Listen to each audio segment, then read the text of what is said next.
Good morning, my dear students. This is class 4. Now we will start our term 2. This is class 4, lecture number 1 of chapter number 1 of term 2. And the chapter name is our natural resources, forest and wildlife. अब हम अपना term 2 start करेंगे, जिसका chapter number 1 है are natural resources, जिसमें हम forest and wild life के बारे में पढ़ेंगे और ये लेक्चर नंबर 1 है। Natural resources are gift to man by nature. These resources include air, water, land, forests and minerals. Natural resources हमें नेचुरल से दिए जाने वाले गिफ्ट हैं। ये ऐसे गिफ्ट हैं जो नेचर ने, प्रकृति ने इंसानों को दिए हैं। इन रिसोर्सेज में एयर, वाटर, लैंड, फॉरेस्ट और मिनरल्स हैं। Some of them are found in limited quantity, whereas other are found in a large quantity.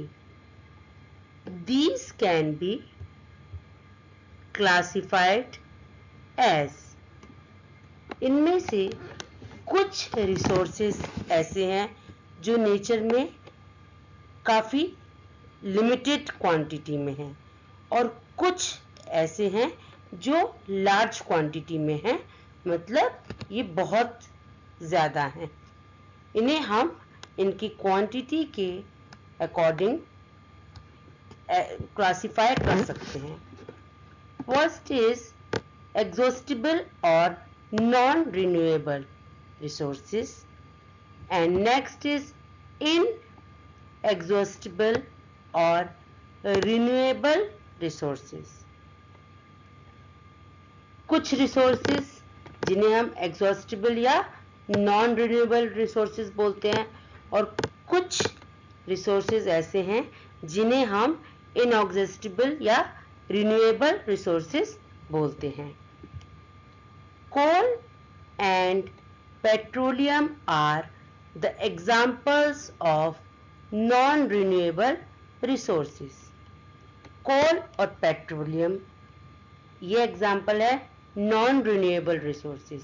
That means they are found in limited quantity in nature. ये nature में हैं पर limited quantity में हैं।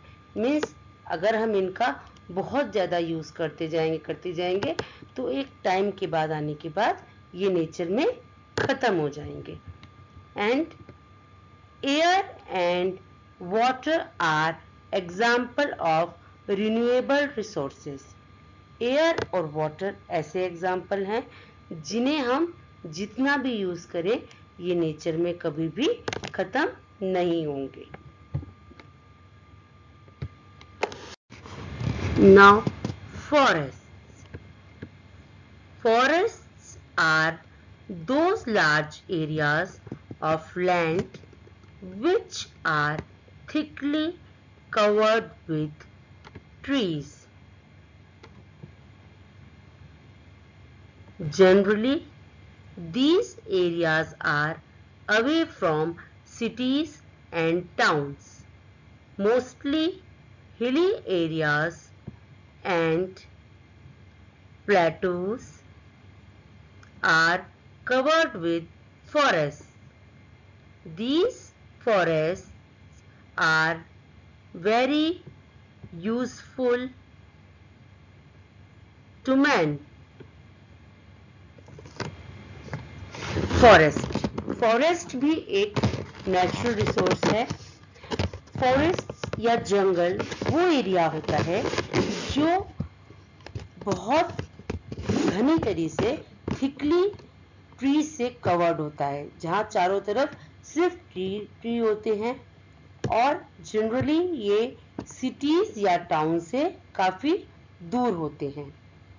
Mostly hilly areas जैसे mountains या ऊंचे ऊंचे जो पहाड़ होते हैं या प्लेटूज, ये फॉरेस्ट से कवर होते हैं। यहाँ पर बहुत घने घने जंगल मिलते हैं, और ये फॉरेस्ट हम इंसानों के लिए बहुत यूजफुल है, जिन्हें हम आगे पढ़ेंगे।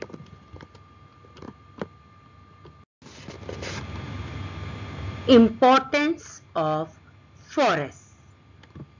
हमारे लिए फॉरेस्ट क्यों इम्पोर्टेंट है? In India nearly 25% of land is covered with forests, whereas it should be minimum 33%.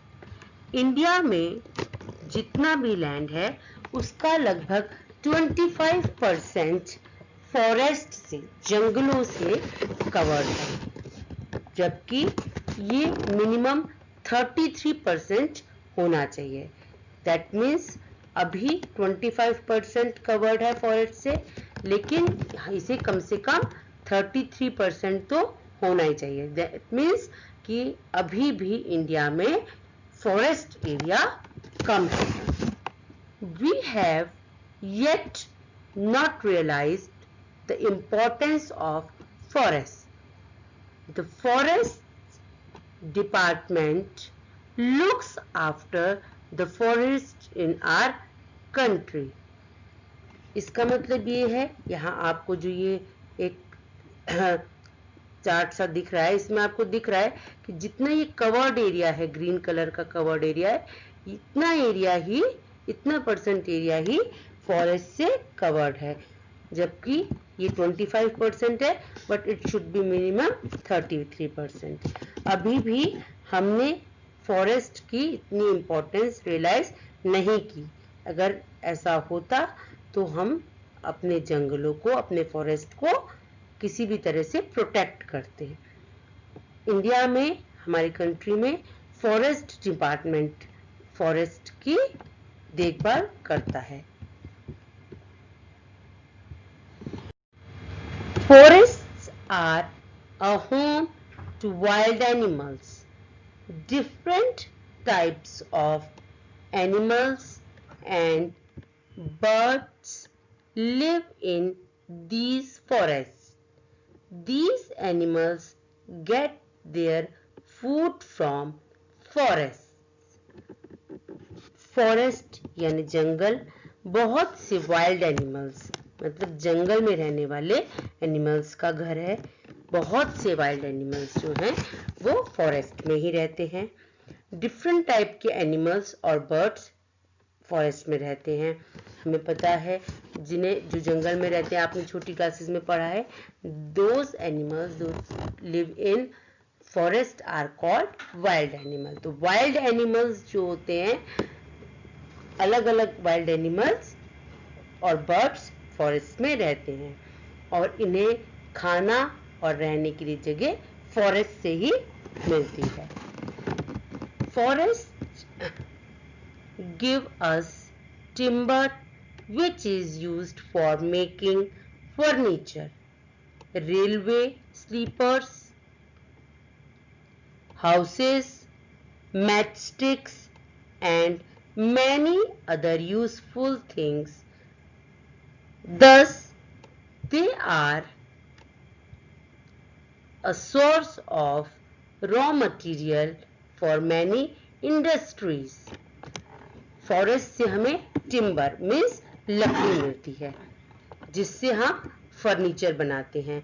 Are bed, अलमीरा, sofa, table, chair, desk, all are these are made from timber and these wood we get from forest. Other than that, railway sleepers, जो railway के slippers होते हैं या houses होते हैं, match sticks होती है और बहुत सी दूसरी चीजें भी हमें टिम्बर से या वुड से ही मिलती है या उन्हीं से हम बनाते हैं. इसलिए ये टिम्बर या वुड बहुत सी इंडस्ट्रीज के लिए रॉ मटेरियल का काम करता है. रॉ मटेरियल्स मीन्स ये ऐसी हमें इनिशियल चीज हमें मिल जाती है, इससे हम डिफरेंट चीजें बना सकते हैं. होता वो टिम्बर ही है, वुड ही है, लेकिन उससे हम अलग अलग चीजें बनाते हैं. Forest help in controlling floods and checking soil erosion. They reduce the flow of water and save soil from being washed away. So, forests help in the conservation of soil. Soil जो है, forest जो है, उससे flood means बाढ़ को रोकने में, control करने में हेल्प करते हैं फॉरेस्ट.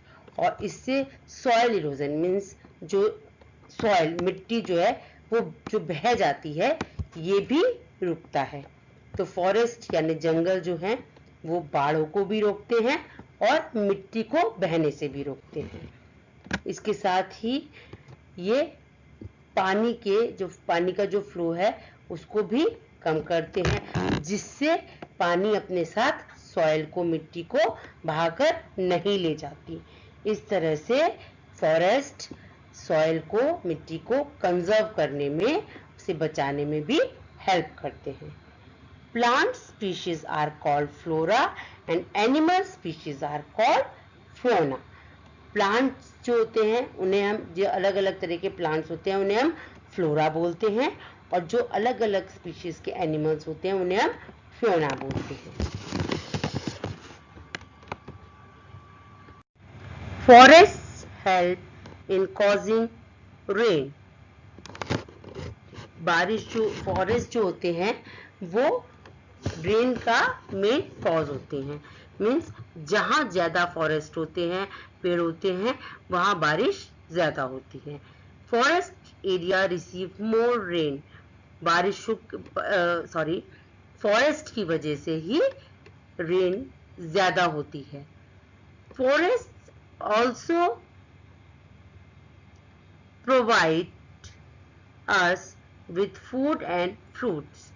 फॉरेस्ट में हमें बहुत से अलग अलग फ्रूट्स और फूड भी मिलते हैं. Forest help in keeping the environment pollution free.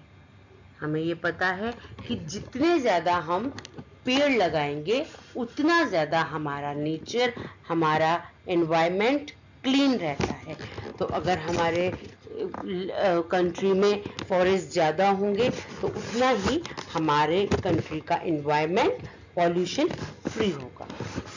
There are about 49,000 different species of plants found in India. India में अलग अलग तरह के और about 49,000 species के प्लांट मिलते हैं.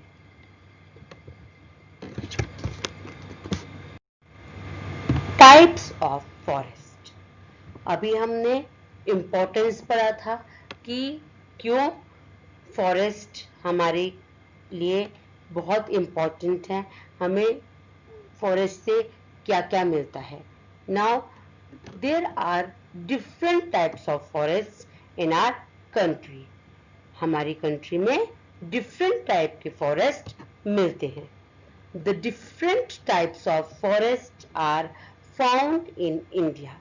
जो अलग अलग तरह के फॉरेस्ट हमारे इंडिया में मिलते हैं वो है evergreen forest, deciduous forest, next is thorny and scrub forest, next mountain forests, and the last one is mangrove forest. Now in next slides we will study about different types of forest found in India.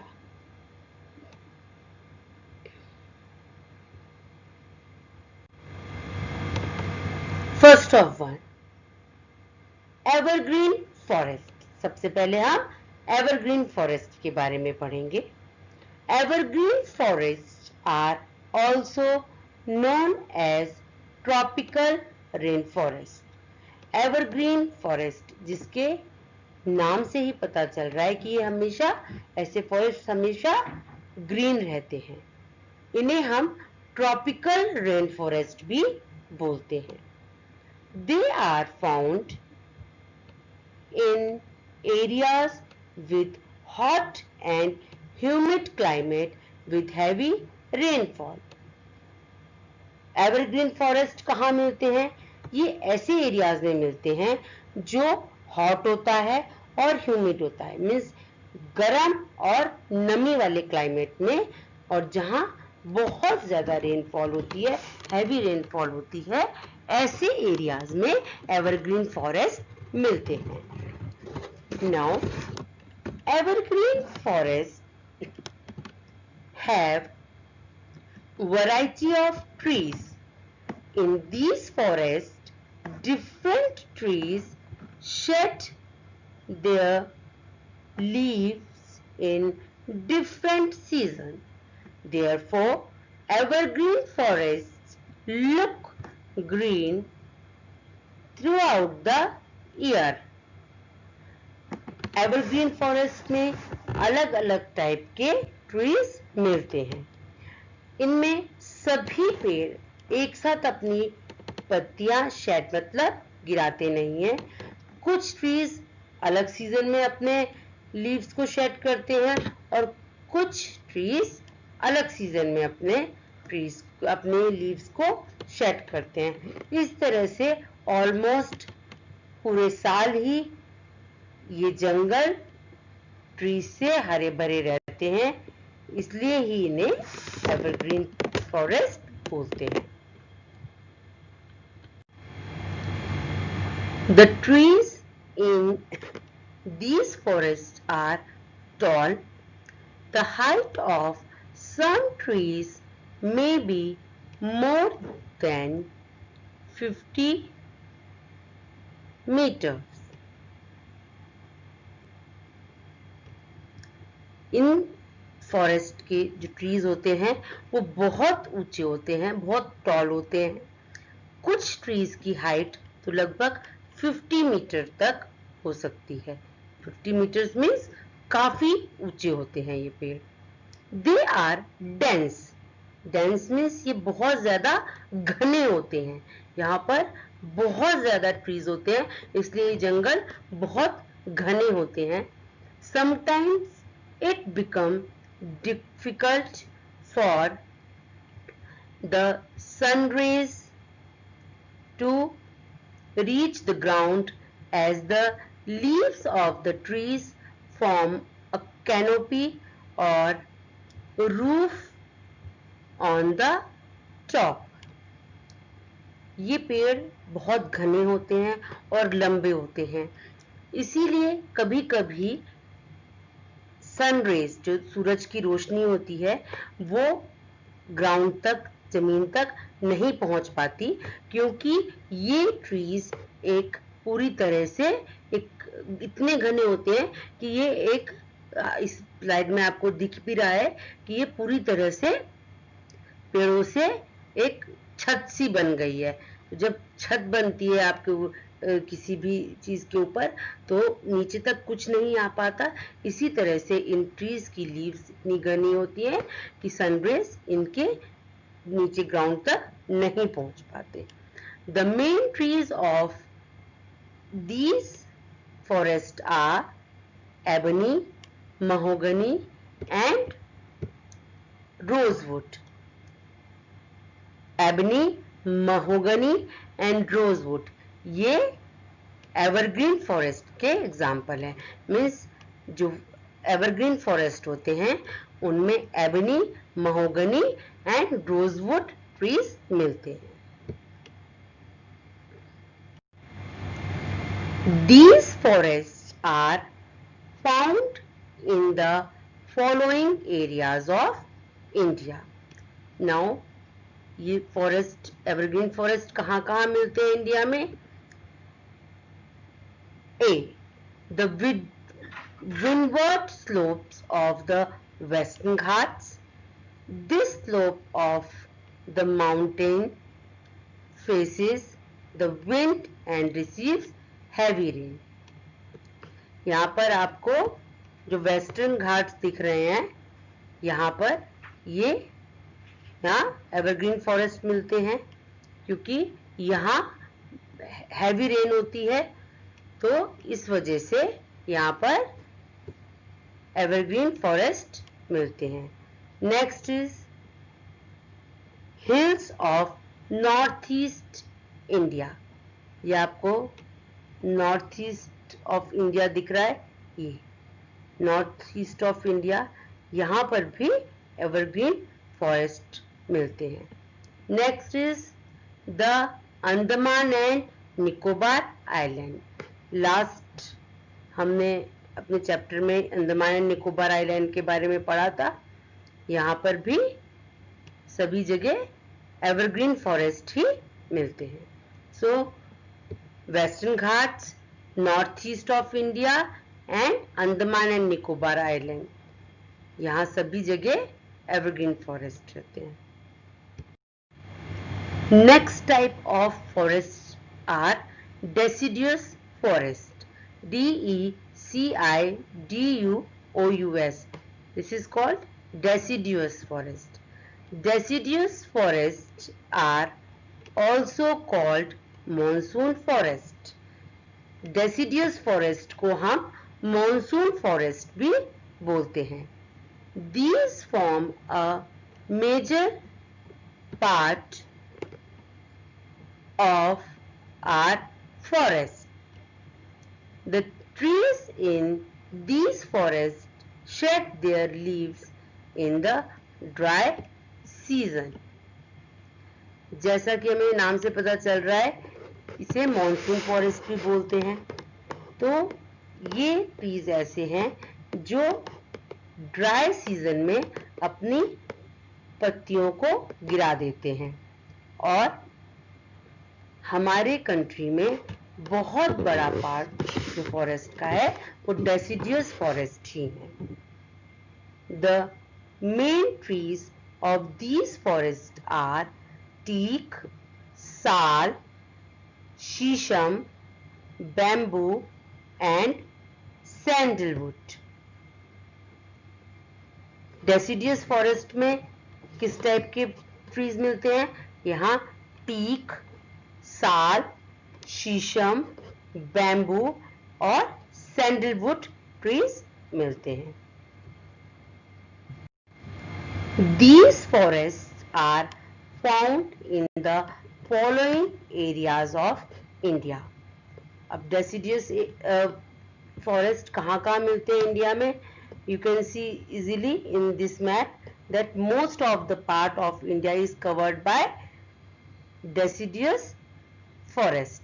India का mostly जो part है वो deciduous forest से covered है। यहाँ पर mostly जो है वो डेसिडियस फॉरेस्ट मिलते हैं। The foot hills of the Himalayan mountains, यहाँ पर हिमालय माउंटेन्स है, यहाँ इसके फुट हिल्स मतलब नीचे की तरफ, ये सारा जो पोर्शन है ये फुट हिल ऑफ हिमालय है, यहाँ पर डेसिडियस ट्रीज मिलते हैं। B is in the western part of the southern Deccan plateau. यहाँ पर जहाँ सदर्न डेक्कन प्लेटू है, ये जो डेक्कन प्लेटू जो है, यहाँ पर यहाँ भी डेसिडियस फॉरेस्ट मिलते हैं। Next is in the state of Andhra Pradesh, Odisha and Bihar. ये एरिया जो है आंध्र प्रदेश, ओडिशा एंड बिहार, यहाँ पर भी डेसिडियस फॉरेस्ट मिलते हैं।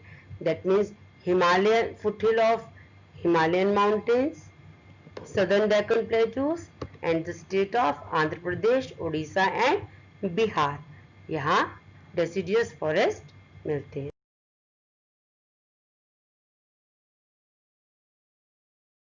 Question number 3. What is the main characteristics of the deciduous forest? Name any 5 grown in these forest. Deciduous forest का main characteristic क्या होते हैं और कोई भी 5 ट्रीज के नाम लिखने हैं जो डेसिडियस फॉरेस्ट में होते हैं। The answer is the trees in deciduous forest shade there leaves in the dry season. Deciduous forest जो ट्रीज होते हैं वो ड्राई सीजन में अपने लीव्स को गिरा देते हैं। And the main trees of these forests are teak, sal, shisham, bamboo and sandalwood. Teak, sal, shisham, bamboo and sandalwood, ये trees जो हैं वो deciduous forest में मिलते हैं। So this is all about your today's homework. But before doing this homework, you have to read this chapter 2 times. ये chapter जहाँ तक हमने आज इस लेक्चर में पढ़ा है आपको ये पहले 2 बार पढ़ना है, उसके बाद आपको ये क्वेश्चन आंसर अपनी नोटबुक में करना है। आपने जो नोटबुक अभी प्रेजेंटली बनाई है उसी के आगे 1 या 2 पेज छोड़ के आप उसमें टर्म 2 लिख के आगे से स्टार्ट कर देना। No need to make any new notebook, आपको नई नोटबुक बनाने की जरूरत नहीं है। So all is this about today's lecture. Thank you, take care, good bye for today.